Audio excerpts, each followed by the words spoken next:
Assalamualaikum warahmatullahi wabarakatuh.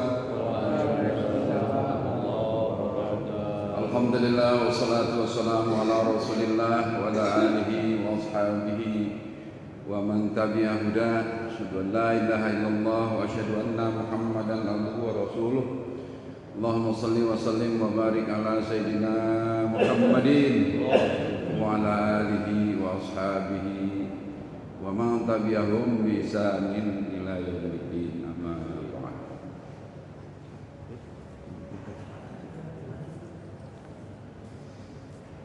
Di atas. Enggak ada ya? Di bawah itu.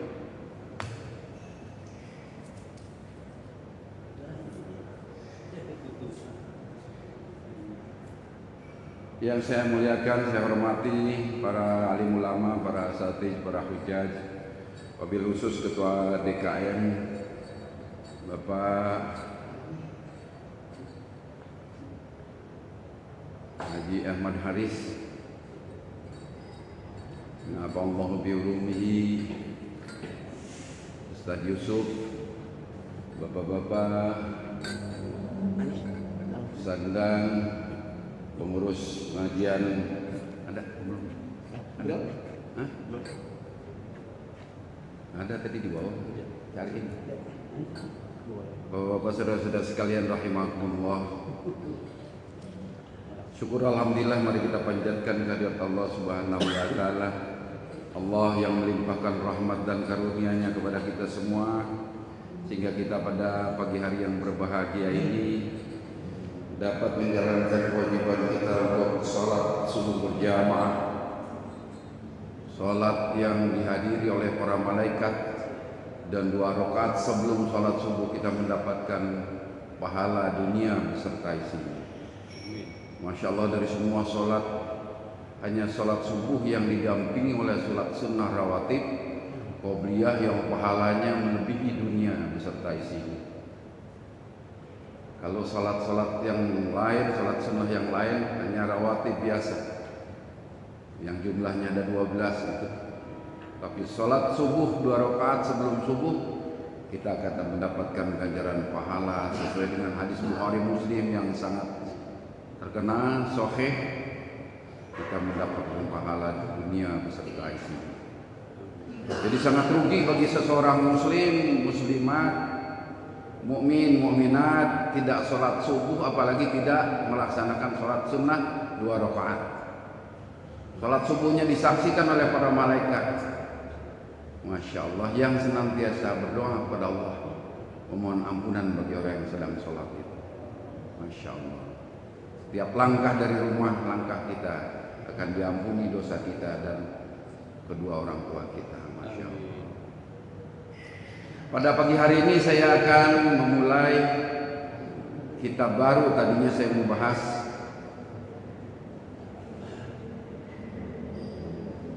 kitab yang agak tebal, tapi mengingat sebulan sekali ngajinya ya, kitab itu akan sulit bisa kita selesaikan dalam 5 tahun. Jadi saya ubah untuk memperjelas fikih kita. Umumnya ahli-ahli fikih membaca kitab-kitab yang tidak ada teks Al-Quran dan hadisnya, sehingga kalau ditanya itu bahasanya dari mana, dari ulama yang mana.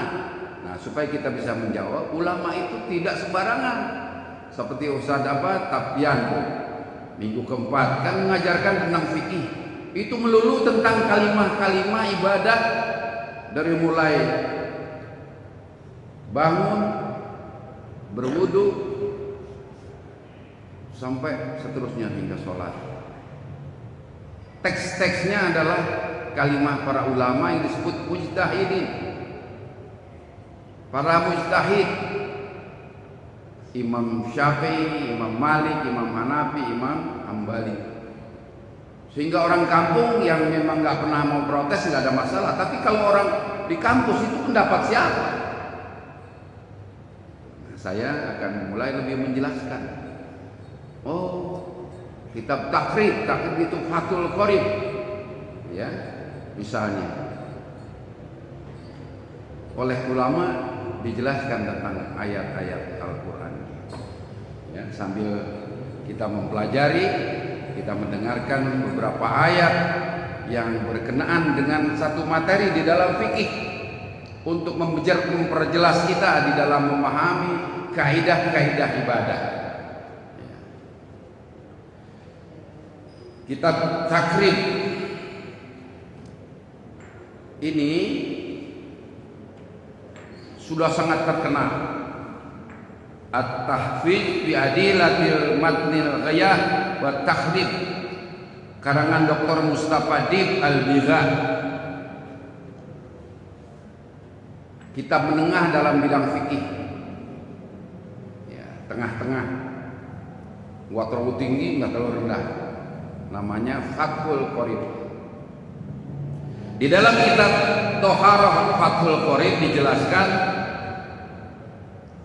udah dibahas ya sama guru kita Ustadz Taftian mungkin setahun yang lalu. Al-miyahu allati yazuzu bihat tahiru sabu miyahir. Macam-macam air yang boleh untuk bersuci ada 7 macam. Wa mal bahri wa ma'ul bahri wa ma'un nahri wa ma'ul bi'ri wa ma'ul aini wa ma'ul salji wa ma'ul barad.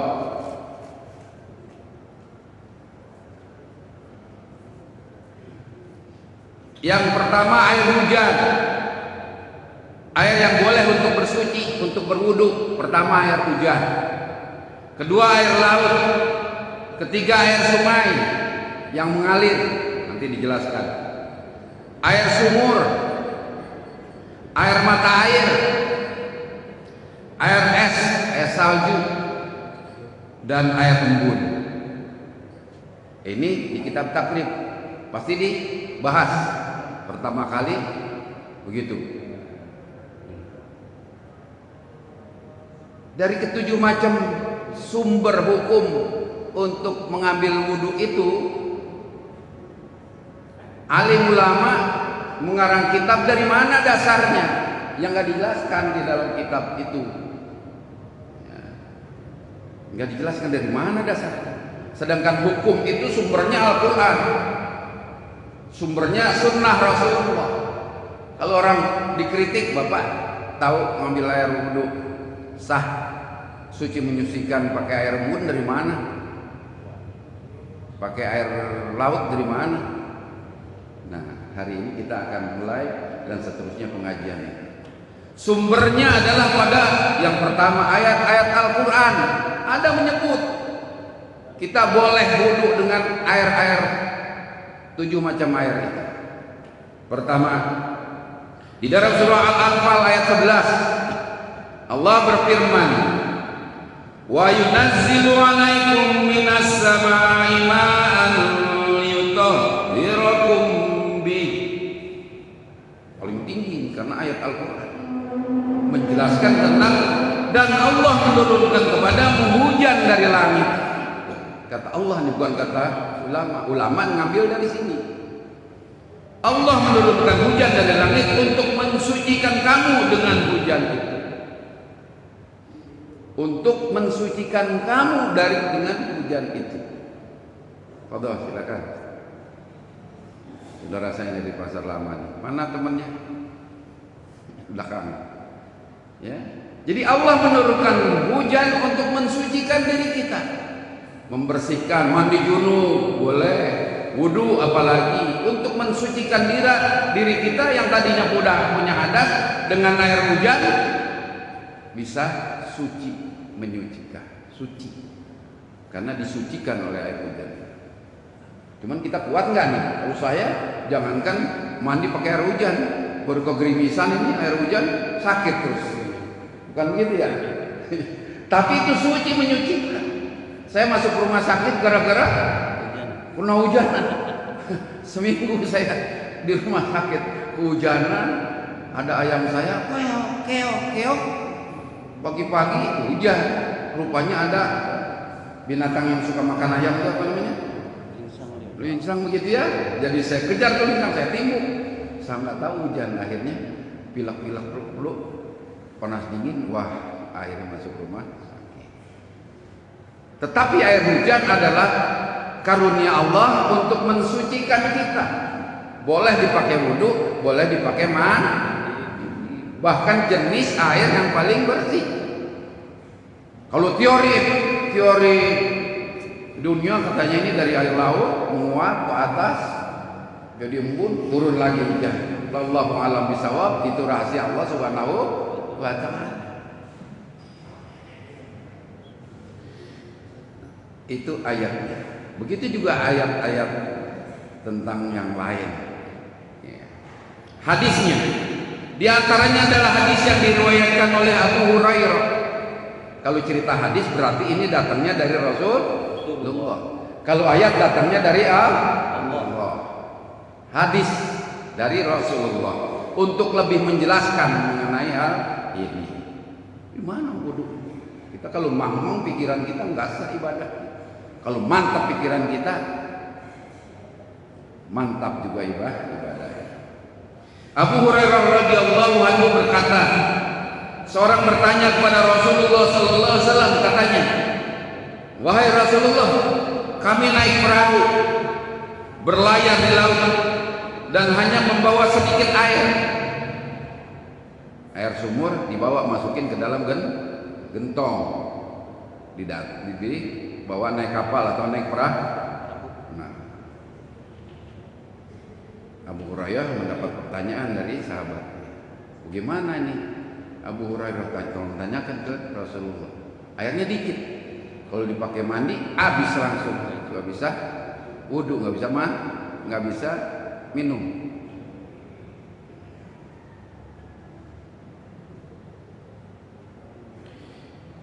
Kami naik perahu di laut hanya membawa sedikit air. Bila air itu kami pakai untuk wudu, maka kami akan kehausan, nggak bisa minum. Lantas apakah kami boleh berwudu dengan air laut? Kalau tadi kan dari air hujan, sekarang air laut. Lalu Rasulullah SAW bersabda menerangkan tentang fungsi air laut itu, huwa tahuru ma'uhu al-hillu maitatuhu. Rawahul Khamsah wa qala Tirmidzi hadzal hadis hasan. Jenis hadis hajan diriwayatkan oleh Imam Tirmidzi dan 5 imam yang lain. Artinya laut itu suci dan menyucikan. Jangankan air laut, air sungai aja kalau dia mengalir nggak berubah warnanya, nggak bau, nggak rasanya nggak pahit atau apa gitu, tidak berubah 3 macam itu, maka suci apalagi air laut samudra luas. Kata Nabi, laut itu suci menyucikan airnya, halal pembangkainya. Bangkai aja jatuh di situ, ya kita tetap masih pakai wudhu, halal kita wudhunya dan boleh dimakan bangkai. Asal jangan bangkai manusia atau bangkai yang najis. Bangkai ikan misalnya, ngambang-ngambang diambil dimakan boleh. Ya. Aduh, cuma bangkai yang lain yang menjijikan yang nggak boleh. Ya, itu udah 2, 1 ayat Al-Quran, 1 hadis menerangkan 2 hal yang menyucikan diri kita.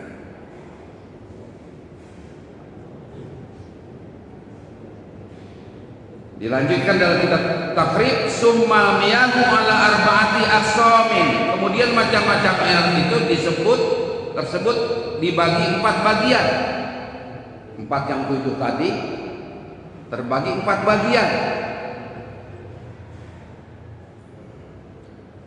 Tahirun mutatahhirun ghairu makruhin wa huwa ma'ul mutlaq. Yang pertama, air yang suci dan menyucikan dan tidak makruh pemakaiannya. Suci, menyucikan, dipakai nggak makruh, yaitu air mutlak. Air mutlak. Sekarang bertanya, dasar sucinya air mutlak yang mana? Bagaimana? Air mutlak adalah hadis yang diriwayatkan oleh Imam Bukhari. Dan beberapa perawi hadis lain datangnya dari Abu Hurairah. Kalau tentang ibadah biasanya hadisnya selalu datang dari Abu Hurairah. Karena Abu Hurairah ini rumahnya jauh dari masjid, tiap hari adanya di depan rumah Rasulullah, nggak pulang-pulang. Ahlus Sufah namanya.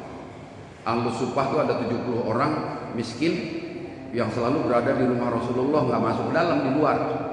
Jadi kalau kita umroh atau kita haji, di depan Masjid Nabawi ada tempat yang agak tinggi, naik sedikit, kira-kira orang cukup 70 orang duduk di situ. Nah itu Ahlus Sufah, sekarang masih ada.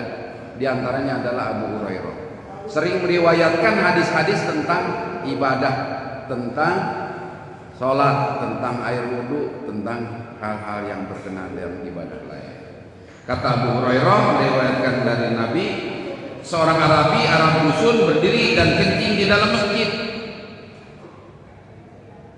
Orang Badui, orang Nenggela, kalau sekarang Nenggela udah nggak kampung lagi ya. Dulu mah Nenggela orang kampung ya.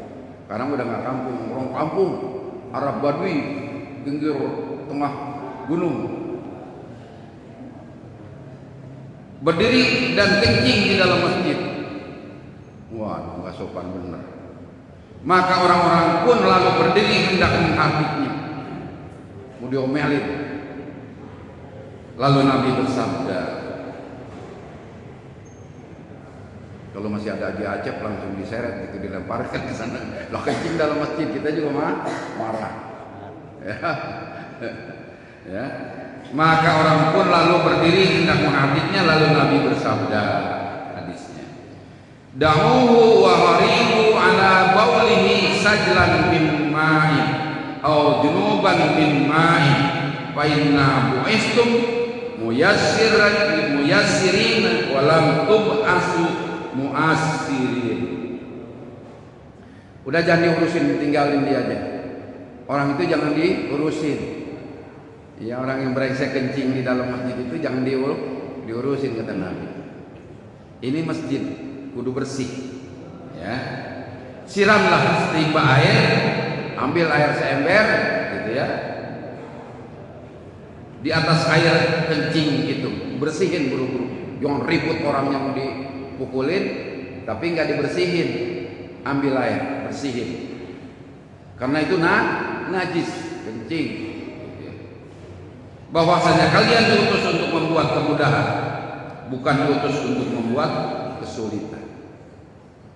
Jadi prinsip hidup kita, kalau kita melihat ada kesulitan apa aja, ambil yang mudahnya, yang ada pahalanya. Ngomong ngapi-maki orang yang tadi kencing itu, ya memang sih ada sedikit manfaatnya buat dia tahu. Tapi yang lebih besar pahalanya ngambil air baik banjur. Dengan begitu orang itu tahu siang kencing di masjid itu, bahwa dia tidak boleh kencing di dalam masjid. Ambil baik air banjur.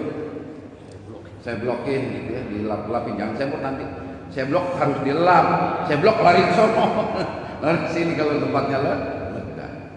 Jadi kata Nabi begitu cara menyelesaikan masalah itu, ambil yang mudah, jangan yang bikin suasana. Mukulin orang itu, ngelemparin orang itu, dan pertama rugi, ntar nggak ke masjid-masjid lagi, kurang masjidnya orangnya. Kedua juga dia kagak ngerti-ngerti.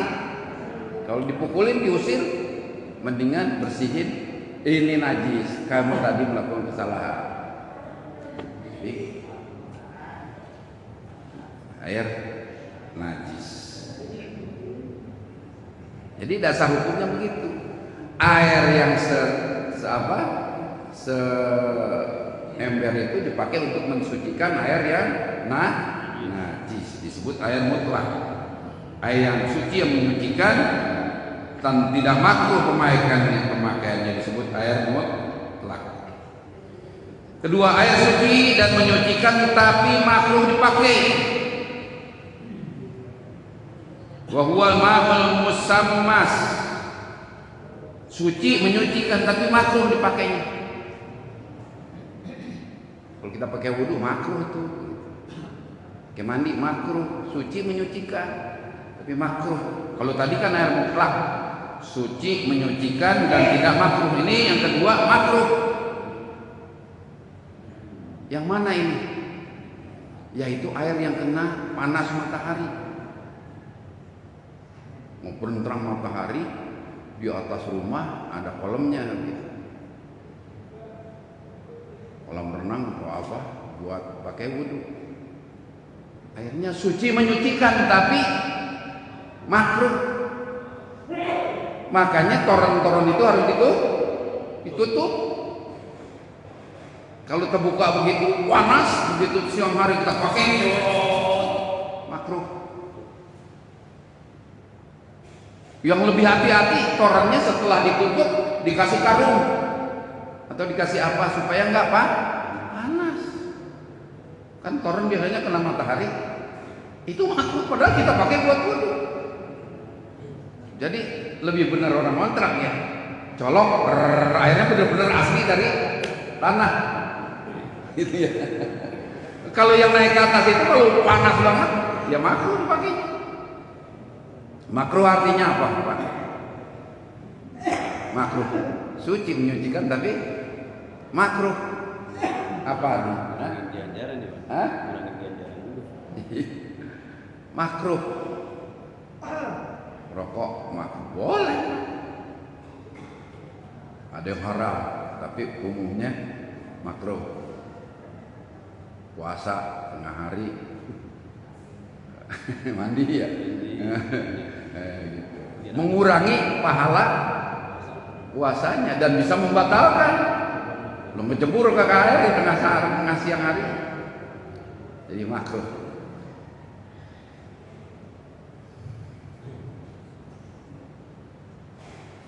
Jadi yang dimaksud dengan air yang makruh itu lebih dijelaskan lagi oleh hadis yang lain. Kalau toren kan dari plastik. Yang disebut makruh itu adalah dari bejana yang terbuat dari logam.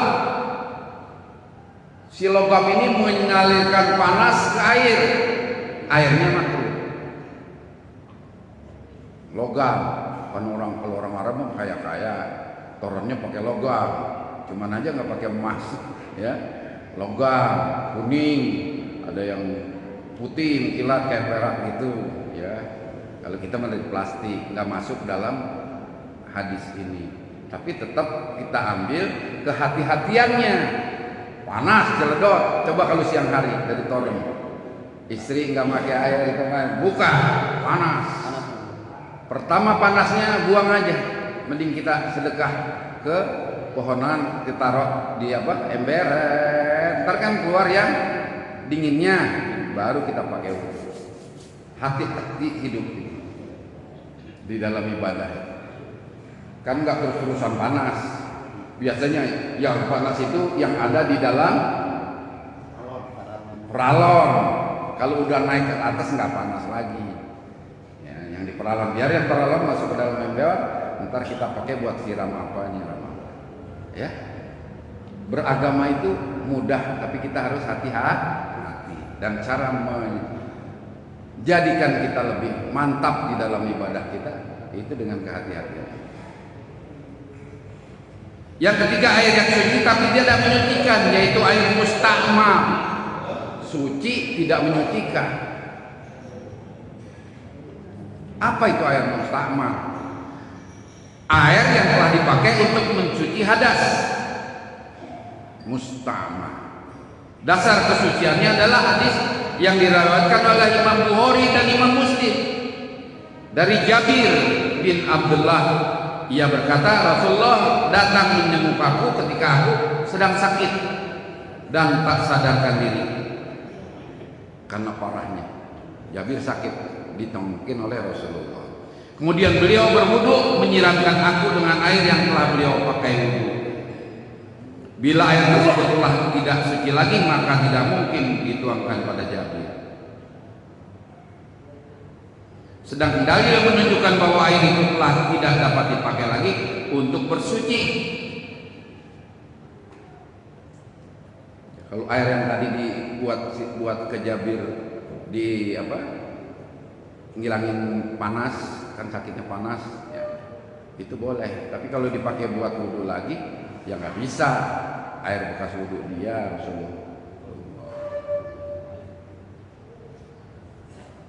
Sedangkan hadis yang menerangkan tidak boleh dipakai lagi, yaitu hadis dari Imam Muslim.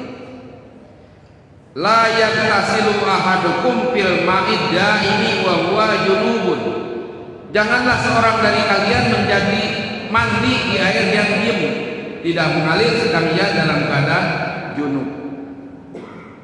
Airnya diem, dikit diem, udah kurang dari 2 kula, dikit nyemplung dia.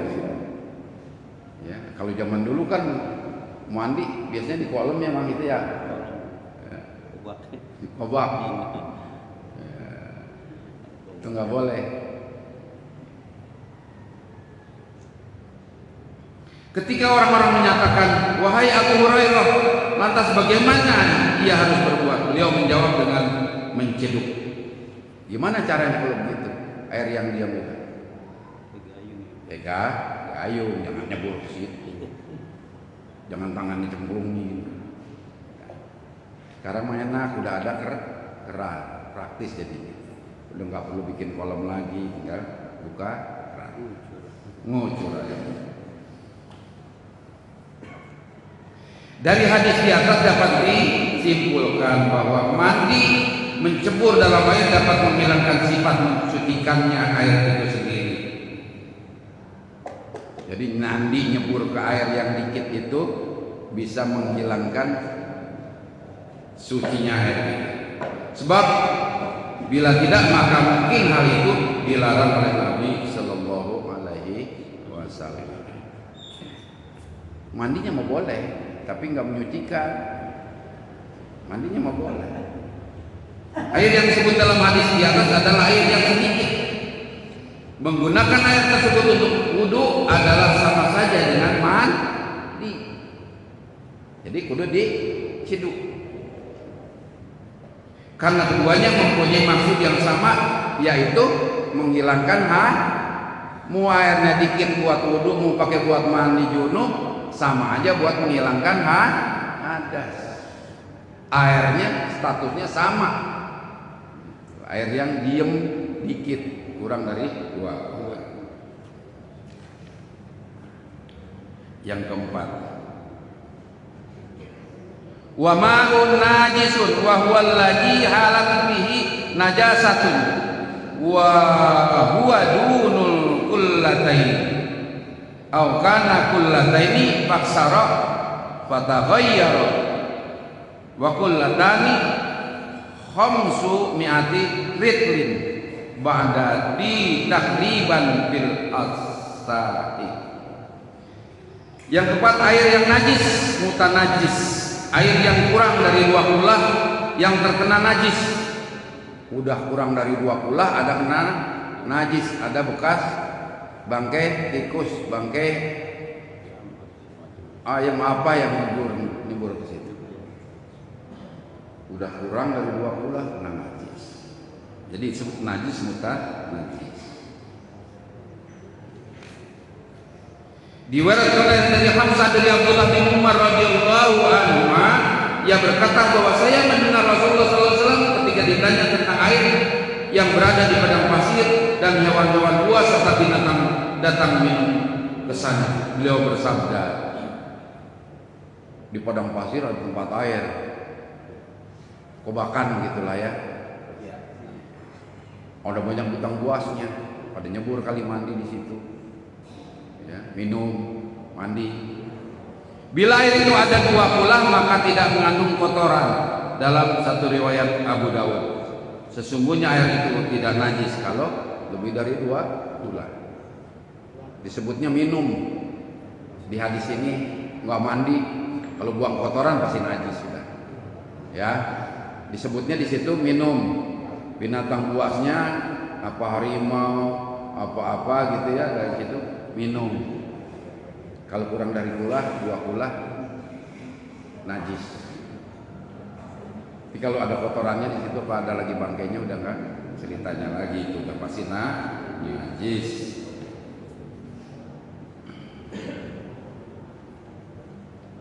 Jadi kita bisa pahami dari 2 hadis itu, bila mana air kurang dari 2 kulah maka akan menjadi najis walau tidak berubah. Nggak ada baunya, warnanya nggak berubah, rasanya nggak ada, beda, tapi kurang dari 2 kula yang nggak bisa dipakai. Menceduk begitu, harus diceduk, harus disendok. Jangan nyebur di situ tangannya, krocok-krocok. Zaman dulu kita waktu pesantren, saya juga nyantren di Banten. Ya di depan masjid, di samping masjid ada empang. Ya suci menyucikan karena lebih dari 2 bulan. Cuman saya paling jijik, ada teman saya gitu kan, ya kencing ngapain di dalam situ? Pan itu kan buat mandi, namanya anak-anak gitu ya. Kencing di situ, dia bilang gitu.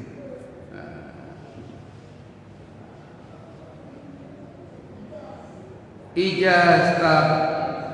Bila seorang di antara kalian bangun dari tidurnya, maka jangan ia celupkan tangannya dalam bejana sehingga ia mencucinya terlebih dahulu 3 kali, karena ia tidak tahu di mana tangan itu bermalam. Ngerti nggak nih maksudnya hadis? Kita kalau bangun tidur punya bejana lagi, ini masih cerita jadul ya, zaman dulu masih pakai baknya 2 kulah atau lebih. Kalau bangun tidur jangan kecepok-kecepok lagi di situ baru bangun tidur. Kita nggak tahu tangan kita gerayangan kemana. Gerayangan ke tempat kotor, garuk-garuk, di pantat nggak bersih, kita garuk-garuk. Gerayangan ke istri kita, ya, kemana aja, najis. Terus kita langsung cuci di kolam itu, ya najis. Jadi kalau bangun tidur harus cucinya, ambil cedok lagi, bersihin dulu, baru wudhu. Makanya wudhu itu harus bersihin dulu tangannya. Sebelum bersihkan tangan yang sunnah itu, bersih dulu, kocok-kocok dulu, bersihin. Jangan sampai ada najis, kita lagi tidur kan nggak sadar kemana baik tangan kita, garuk-garuk. Dalilnya di mana? Dalilnya ijma ulama. Dikatakan di dalam kitab Majmu' Ibnu Munzir, kitab Majmu' ini kitab kelas tinggi mengenai fikih. Ia berkata, para ulama telah sepakat, ijma. Sepakat ulama banyak membuat kesepakatan namanya ijma ulama. Sumber hukum itu ada 4. Pertama Al-Quran, kedua hadis, ketiga ijma ulama, baru keempat qiyas, kelima ijtihad atau musalih, ya kan, 7 bisa bisa ijtihad. Kalau paham yang lain 3 bukan ijma ulama aja disuruh mujtahid, nang disuruh ijtihad. Kalau paham Imam Syafi'i enggak cukup, orang perorangan membuat keputusan sendiri nggak bisa, harus beberapa orang ulama itu pun untuk membuat keputusan hukum. Berdasarkan ijma ulama, Ibnu Munzir berkata, al-malu tahurun la yunajjisuhu shay'un illa ma ghayra ta'mahu aw riha. Air itu suci dan menyucikan, tidak ada sesuatu yang membuatnya najis kecuali yang merubah rasanya, baunya atau warnanya. Air itu suci menyucikan kecuali berubah warnanya, berubah baunya, berubah apanya lagi? Maksud? Rasa, warna, bau. Utok banget. Ya. Sekarang sungai ini kali ini masih pakai wudhu nggak orang? Ada ya? Dulu ya. Hah? Kali ini dulu. Dulu kita di mandi. Saya di bawah kali.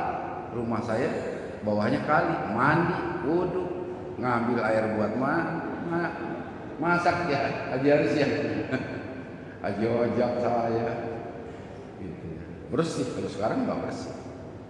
Padahal ada ngecelung gitu di situ. Celung. Kita buang air, kabur ke sana. Sebelah sana.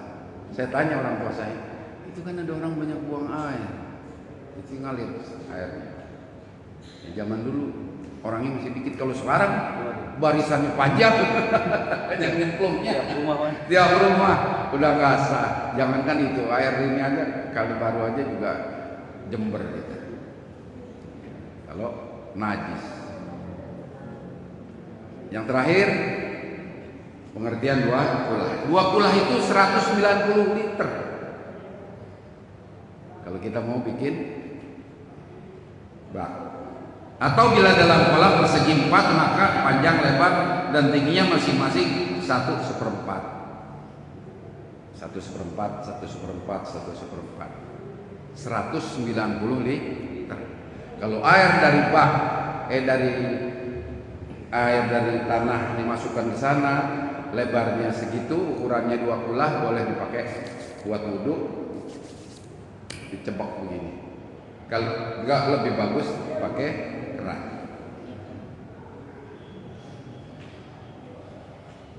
Ada yang tanya? Ada yang tanya, ini satu pasal udah nih tentang air. Emang lama kita fikih, apalagi menjelaskan tentang status hukum supaya kita nggak ragu-ragu. Ya, ibadahnya nggak ragu-ragu, benar semua yang ditulis di dalam kitab fikih.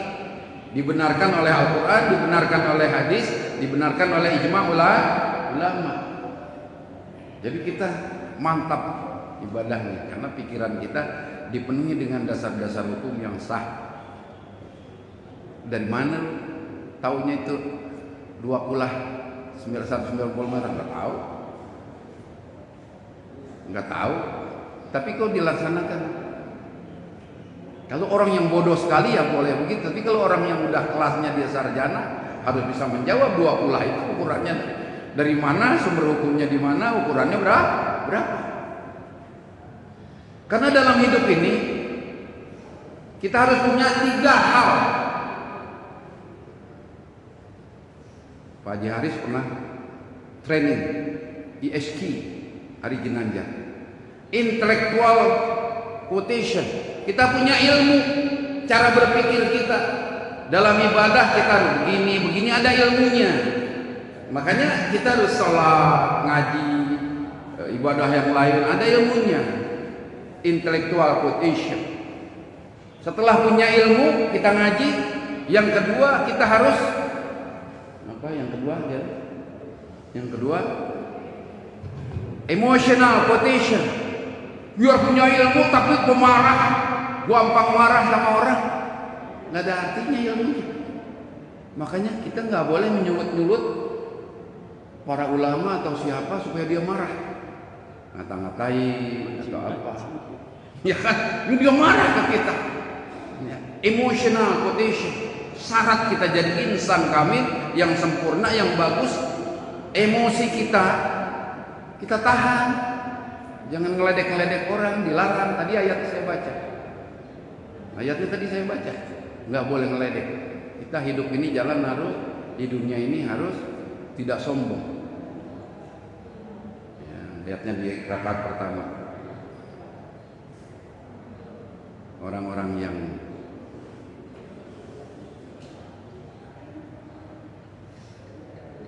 haunan tidak sombong. Yang ketiga, syarat yang ketiga supaya kita punya kepribadian yang sempurna, yang baik, harus punya syarat yang terakhir, syarat keagamaan yang baik. Intelektual, emosional, dan apa lagi Haji Haris yang terakhir?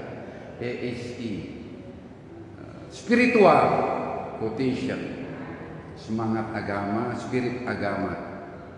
Jadi bawaannya ke agama. Udah tinggi ilmunya, udah banyak jabatannya, banyak hartanya, banyak kebajikan yang dibikin, dia wujudkan di dalam membangun agama. Spiritual quotation, jadi dia bagus. 3.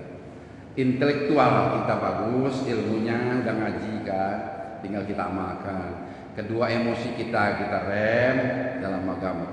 Yang ketiga, spiritual agama kita harus kita tingkatkan. Amal soleh, ibadah ya, itu yang harus kita tingkatkan. Kalau saya keseringan ngomong jauh-jauh gini, terada yang nggak ngerti gitu ya. Gitu. Itu kata Ari Ginanjar Agustiar, salah seorang intelektual muslim. Ada lagi? Tinggal 5 menit lagi. Ya. Kalau kita ada udara lagi dingin, Ya. kita mau uduk tapi pakai air hangat nggak pakai shower itu tuh. Gimana Ustaz? Boleh nggak air hangat? Oh, air hangat yang shower itu tuh yang pakai apa? Pemanas air. Ya. Air hangat boleh nggak? Ya. Saya juga di rumah. Water apa? Water heater. Heater. Iya. Listrik dipanaskan, ada aliran listrik ke sana terus panas. Wallahu a'lam bishawab. Saya menjawab bahwa itu tidak termasuk bejana yang sengaja dibuat untuk memanaskan, tapi memang karena dingin gitu ya, dipanaskan dengan aliran air. Di satu tempat, di satu dusun, di satu pesantren nggak boleh itu. Tapi kalau kita nggak boleh pakai itu, sedangkan orang kedinginan nggak bisa wudhu, menggigil, pernah kita nggak ngalamin? Iya kan? Ya pakai itu. Tapi kalau dalam keadaan biasa, jangan dipakai aja. Mandi juga saya lebih seger kalau siang apa pakai itu. Itu dalam keadaan baru bangun tidur dingin sekali, cuaca dingin. Karena darurat. Tapi kalau badan udah biasa, air hangat begitu, kemudian pakai yang dingin aja kedinginan. Jadi boleh dalam keadaan dingin, kita boleh pakai. Ada seorang Habib di Batu Gede di sana, tanahnya saya beli, ngomong, Habib, ini sumurnya bagus, pernah minum. Enggak dicuci dulu, enggak apa? Enggak dipanaskan dulu, enggak dimasak. Dikerekin nanti. Dia minum. Dia masukin ke kendi dulu. Wadem. Dia minum. Sehat badannya, umur 87 tahun masih sana sini sana. Kata dia, ini adalah karunia Allah air ini. Kalau kita udah masak dulu, kita segala macam dulu, udah kena apalah dalam bahasa dia. Ya, saya ya, kata dia, ini karunia Allah. Dan kalau dimasak nggak percaya sama Allah menyehatkan kita. Begitu kata dia. Ya saya lihat faktanya tuh. Ya minum, cuma ngopi doang dia panasin. Sumurnya itu di pinggir jalan raya, di sininya jalan kereta api, di sininya jalan raya. Rumahnya tengah-tengahnya, di Jelebut depan bibi saya. Oh iya. Kadang-kadang saya minum, kata istri saya, ngapa sih ini ngikut-ngikut Habib? Ya si Habib sehat, umurnya 87 tahun, saya bilang gitu. Ya itu, ya jawabannya Pak ya. Masih ada yang lain? Sebelum kita tutup dengan doa. Kalau untuk minum itu dingin makruh. Apa tuh? Kalau untuk minum dingin makruh. Oh dingin. Air dingin? Enggak ada makruhnya. Enggak ada makruhnya di sini, enggak ada. Kan untuk air itu dasar hukumnya untuk mensucikan diri kita. Nah, minum itu kan tidak untuk mensucikan tapi untuk membersihkan badan kita. Ya nggak makruh lah dingin. Kecuali saya tanya, es makruh nggak? Makruh nggak es? Kalau esnya dibuat dari bahan yang kotor, makruh. Airnya kita nggak tahu. Tapi kalau kita tahu bikinnya es itu dari airnya dimasak dulu, dimasukin ke dalam plastik jadi es, batu es, ya nggak makruh. Ya. Apa ada pendapat yang lain sih yang si Mas pernah dengar? Yang saya tahu es nggak makruh, ya, nggak makruh. Sama kopi, kalau es dingin makruh, ngopi makruh, semua makruh hidup kita ini. Susah banget ya.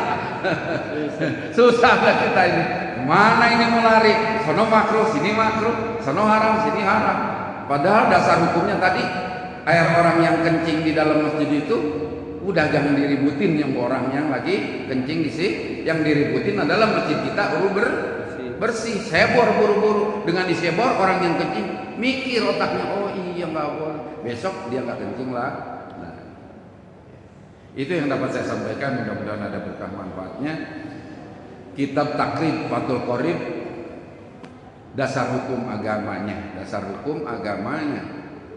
pasalnya dijelaskan, dasar hukumnya di dalam Al-Quran apa, dalam hadis apa, dan ijma ulama seperti apa. Mudah-mudahan dapat memperkaya khasanah pengetahuan kita tentang amal ibadah yang penting. Mudah-mudahan memenuhi persyaratan kita untuk memantapkan ibadah kita. Jadi persyaratan mantap ibadah itu kan ada ilmunya. Kalau udah tahu ilmunya, mantap kita menjalaninnya. Kalau kita masih mang-mang, jangan mengerjakan sesuatu yang mang-mang. Nemu di jalan ada amalan kaya raya, padahal yang nulis orang gila. Dipegang, baca, paling terus yang ikut gilanya ya. Jangan, harus ada gurunya. Ya, kalau baca-baca yang begitu harus ada gurunya. Kalau nggak pakai guru, mungut aja dari buku aja juga kita nggak boleh sembarang mungut. Kalau dalam kaidah Islam Imam Syafi'i harus ada atsarnya. Dari mana dapatnya? Minta sama guru. Kitab ini guru ada begini, oh iya, kata guru mana ini ya. Jangan pedit kita sedekah sama guru kita, mau 50.000, 20.000, 10.000 untuk amalan kita seterusnya. Nggak sedekah juga guru gembira aja karena dia dapat pahala. Wallahu muwaffiq ila aqwamit thoriq.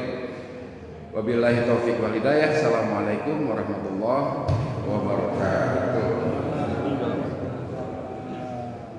Jadi Astagfirullahaladzim, ya Allah ya Allah, sallallahu alaihi wa sallam Muhammadin bi awwalin wa sallallahu ala sayyidina Muhammadin bil akhirin ya jalal wal ikram wa sallallahu radhiyallahu tabaraka wa ta'ala wa sahabati Rasulillah ajma'in.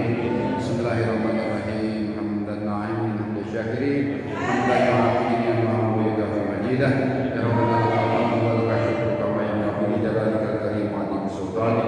Allahumma shalli wa sallim ala sayyidina wa ala sayyidina Muhammad. Allahumma ya Allah, inna bil ilmi wa zayyana bil ilmi wa qrimna bit taqwa wa jamilna bil afiyah.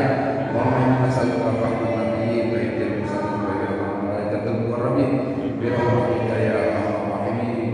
Allahumma inna nas'aluka ilman nafi'an wa qalban khashi'an wa yaqinan shadiqan wa mahabbatan jamilan wa qullatan safiyyah wa daban mardiyah wa bayyatan thayyibah wa dinas. Rabbana taqabbal minna innaka antas samiul alim wa tub alaina innaka antat tawwabur rahim. Rabbana atina fid dunya hasanah wa fil akhirati hasanah wa qina adzabannar. Subhana rabbika rabbil izzati amma yasifun wa salamun alal mursalin walhamdulillahi rabbil alamin. Wassalamu alaikum warahmatullahi wabarakatuh.